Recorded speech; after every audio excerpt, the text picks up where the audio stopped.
Download the AllStar app. Make your picks for UFC fights, challenge your friends, level up and win prizes. Link in description. Get it now. UFC Saudi Arabia is coming up.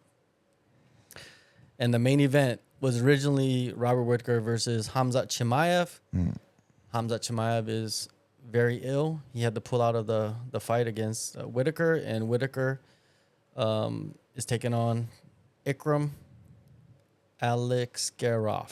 Yeah, I was going to let you pronounce that I one. butcher every name, man. I butcher every name, especially I'm these. like, I'm going to refer to him as Ikram. Ikram is that's probably the best option right there. So it's Whittaker versus Ikram.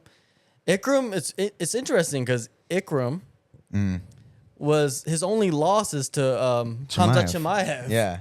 Which is wild to me, right? And it was that viral uppercut before they Exactly. got to the UFC. They used that a lot. They used that a lot. For Chimaev, Yeah. hyping him up, right? But Ikram is a bad motherfucker. He's 15 right? and 1. 15 and 1. Only losses to Chimaev, and he got caught. It's not like he got dominated by Chimaev and thrown around. He didn't do the Li Jingliang on his ass, right? Like man. Ikram just got caught. But if you watch his fights, man, the kid is good. Very. He's he's really good, man. But he's not really much younger than from Whittaker. Whittaker's just been around for a long time. Yeah, Whittaker's been around forever. Yeah, so let's talk about Whittaker first and see his recent activity. So Whittaker, 33 years old, fighting out of Australia, number 4 in the world.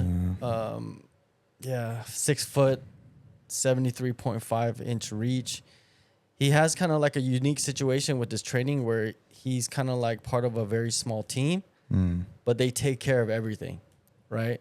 Like sometimes fighters do better in that scenario, right? Small team, but their gym is not small. They have a massive like facility out there, right? But he's only lost to 2 people since 2014. Yeah. And he was caught in both of them. Yeah. Right? Adesanya, he lost to twice. One was a unanimous decision. That's right. But he got caught with the counter one. left hook in the first one. And then then Dricus. Duplessis, power jab, 2 punches is what it's. Yeah, and those are the 2 guys that are fighting for the title now. So it just shows you that Robert Whittaker has not lost a step. No, I mean, he looks great against Costa. Oh, yeah, like, dude, the amount of movement and like the pace he's able to put on during like a 15 or a 25 minute fight, it's incredible because he does a lot of like leaping in and leaping out, and that takes a lot of energy. Yo, and when Gastelum was here, he had made comment that Whittaker was probably the fastest guy that he ever won against. Okay, that's interesting to know. He looks like it, right? Especially at middleweight, where a lot of the guys are not really that fast. Yeah, exactly. They're all big boys. They are big boys. And if Whittaker's the fastest, then most likely the other guys are super, super slow. Like if you look at the people, like Costa, not a very fast guy. Duplessis, I don't know if you could consider him fast, but he's just very unorthodox. I look at Duplessis as like more like a tank. He's like a hybrid. Yeah. He's just a hybrid of things. Speed tank. yeah, for real. Speed tank. He's like that movie, what's that movie with Brad Pitt and what is it? The dude from Transformers? Shia LaBeouf. What's that movie? Shia LaBeouf? When they were in the tanks? Fury? Fury, yeah. Fury. Yeah, that's Duplessis. He's Fury. He's Fury. He's with the tanks. So he fought, dude, like the level of like competition it's insane. Robert Whittaker has faced in just the last 5 years. Romero, Adesanya, God. Till, Cannonier, Gastelum, Vittori, Duplessis, Costa. It's just... He's beaten Hall of Famers. Yeah. These guys can be considered Hall of Famers for the division. Yeah, I mean, in 2014, he had lost to Stephen Thompson. And actually, the only back-to-back loss that he's had in his entire career was a split to Court McGee and then getting knocked out by Thompson. Yeah, but that was at welterweight. Yeah. So he made the move like not too long after that Mm-hmm. to middleweight. Yeah. He fought at welterweight like twice? Oh, one time against Mike Rhodes, and then he went to welterweight. Yep. Or middleweight in 2014, and has never looked back after that, and has done incredible. He's been amazing. First ballot Hall of Famer, one of the greatest middleweight champions we've ever had. The wars against Yoel Romero, oh my God, those are some incredible fights. I saw the second one live. Yeah. Oh man, that was the one, right? That was the one. Yeah. Oh man, like Whittaker, and the thing about Whittaker is like you're gonna have your off nights, right? Like he's had his off nights against like Duplessis, and those are the type of guys you can't have off nights against, because if you do, then you're gonna lose. You're gonna get finished, or you're gonna lose a decision. It's like when Adesanya lost to Sean Strickland. Adesanya just had an off night. He just couldn't get in the flow, and then what happened? Sean Strickland was on. Yeah. And like his confidence built as the fight went on. 100%. And then by the fifth round, it was just like Sean Strickland won the fight. Like he knew at that one point where he was just like screaming at Adesanya, right? So, at this level, you look at the whole picture, and Whittaker is still as good as he was when he fought for the title. Whittaker, I think, will always be just one of those guys that if he's fighting, I will tune in, and I will always be rooting for him, man. He's super likable and just an amazing fighter. I remember watching him in Legend FC. That's right. That's Yeah, right. He did that fight was in Legend 2011. Legend FC had some good fighters in there. Well, Leach was the champ. He was. There were some killers. Kai Kara France fought in Legend FC. I think also Dan saw Hooker, him fight. fight over there as well. Yeah, I There's saw a- all those guys fight in Legend. Interesting. Oh yeah, you went to the shows in Hong Kong? Yeah, Okay. yeah. I wish they would have still had. They still have Legend, I think, but it's not like what it was before. No, it's different. Yeah, it's different. Yeah. All right, so let's flip to the other side. Ikram, he Ikram. steps up.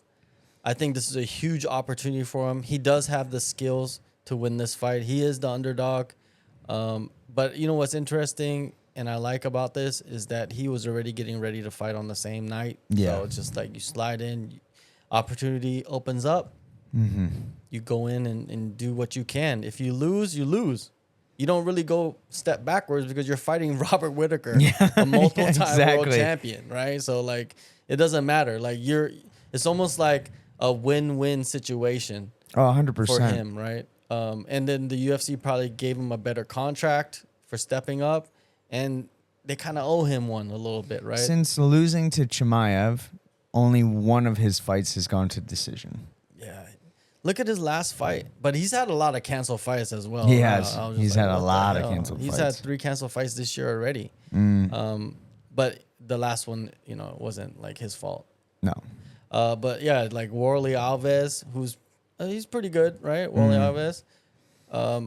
And he flying kneed his ass. Right cross on Phil Hawes, dude. That was a nasty knockout. I remember that. This dude can finish from everywhere. You could just tell. Like, he's Kimura'd a lot of people. That's like, Kimura's not an easy submission to get in MMA.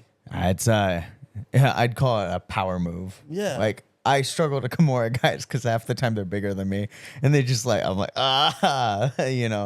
So, no, I mean, he obviously has good positional awareness. He's KO'd 6 guys and subbed 5. Only 3 decision wins. I believe he's from Dagestan. But, like... He got the look. Yeah, he got the look. I believe he's from... It says he's from Russia, but I believe he's from Dagestan. Okay. Well, combat sambo background, right? But, like, this dude, he's not like a guy where you're like, oh, he's just going to wrestle you. No. If you watched him fight, this dude's a mixed martial artist. Like, he can wrestle you, he can submit you, he can knock you out, he can do everything. Yeah, man, it's an incredible fight. But it's hard to pick against Robert Whittaker. I was gonna say it's so hard to pick against Whittaker, and just the level of competition between the two. Whittaker's been fighting the highest level in the division for so long. I would like to see it be kind of more competitive than what my brain is telling me it's gonna be, but I don't know. Either way, like you said, it's a win-win for Ikram, and for Whittaker, I see him going in there and doing his thing. How he looked amazing against Costa, and I don't see his performance looking anything but something like that. Well, when you look at Whittaker's style, right? Like he doesn't really change. He doesn't change that many things for each opponent. Like he has a game plan, he has angles, he has combinations, he has things that he's prepared, but he really wants to keep the fight standing and he wants to pick you apart, right? Yeah. From distance and close the distance quick. Get that out 1-2 of head. range. Exactly. Get out of the range when necessary. I think Ikram he's gonna have problems with that because he's probably never fought somebody like that. He's had a lot of guys that kind of like just stood in front of him. Whittaker's speed could be a problem. But the thing is, like, can Ikram get him to the ground? Yeah. Could that happen?